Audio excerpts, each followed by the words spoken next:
Querida irmã, querido irmão em Cristo, hoje nós vamos falar sobre o último fruto do Espírito Santo relacionado lá pelo apóstolo Paulo na carta aos Gálatas, domínio próprio.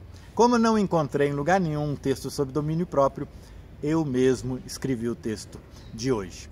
Começo com um versículo bíblico lá da segunda carta que o apóstolo Pedro escreveu, capítulo 4, os versículos 5 até 7, que diz: por isso mesmo, façam todo o possível para juntar com a fé de vocês a virtude, com a virtude o conhecimento, com o conhecimento o domínio próprio, com o domínio próprio a perseverança, com a perseverança a piedade, com a piedade a fraternidade e com a fraternidade o amor.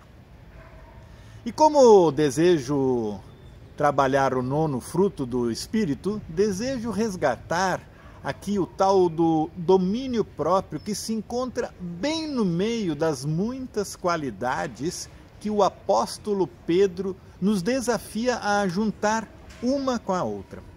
Mas o que é o domínio próprio para os apóstolos Paulo e Pedro?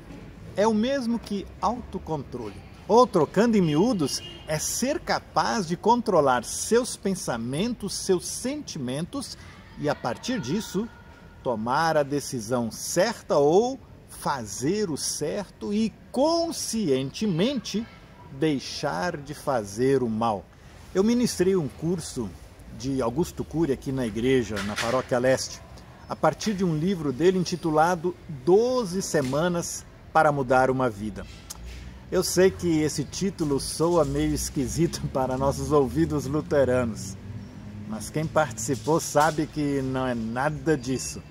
São 12 encontros e em cada encontro é trabalhado um tema que tem muito a ver com a psicologia.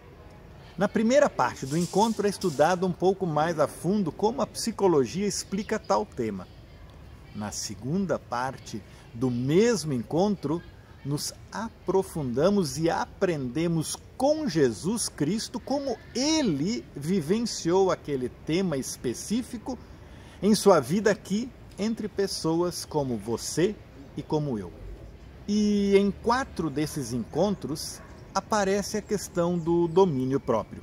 Cito aqui o título desses 4 encontros. O primeiro encontro é ser autor, autora de sua história.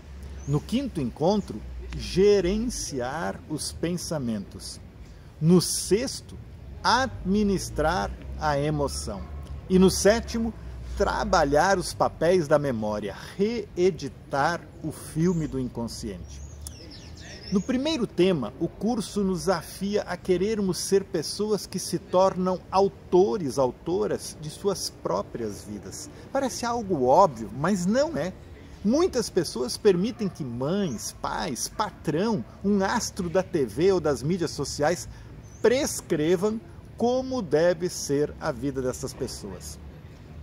Não têm atitude, mas repetem simplesmente o que é dito para elas através de ordens ou do que a mídia social impõe. Ter domínio próprio significa dizer um não para essas prescrições que vêm de fora e que muita gente simplesmente engole, que simplesmente vive. O domínio próprio nos leva a refletir sobre aquela situação e nos ajuda a tomar a decisão de não repetir o que em nossa vida já era algo automático e que na maioria das vezes não era bom para nós. No 5º encontro, o curso trabalha como os pensamentos surgem em nossa memória.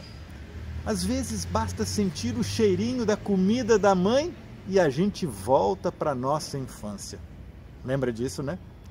Às vezes a gente escuta um grito, um berro e imediatamente o gatilho de nossa memória nos leva a uma cena por nós vivida com o nosso pai, com um agressor na rua ou com qualquer momento no passado que nos traumatizou.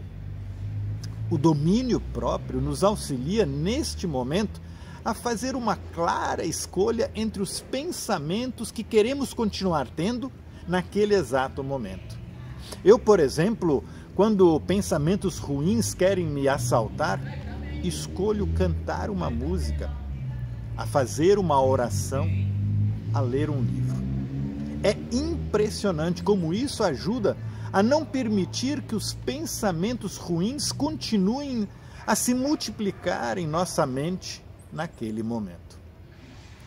No sexto encontro, a gente descobre que cada vez que nossa memória busca um acontecimento no passado e que foi traumático, a adrenalina deixa nosso coração, nosso corpo tremendo, o coração dispara, a respiração se torna ofegante, a gente começa a suar. O domínio próprio nos auxilia nesse momento e conscientemente a dizer um não àquele sentimento e não permitir que aquele sentimento horrível do passado nos domine.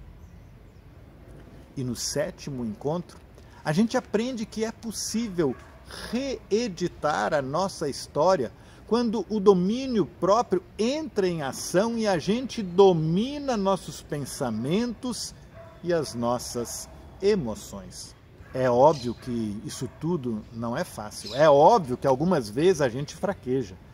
Mas quando você tem consciência de todo esse processo, como tudo isso funciona, é impressionante como isso pode mudar o rumo da nossa vida e da nossa história, do nosso eu.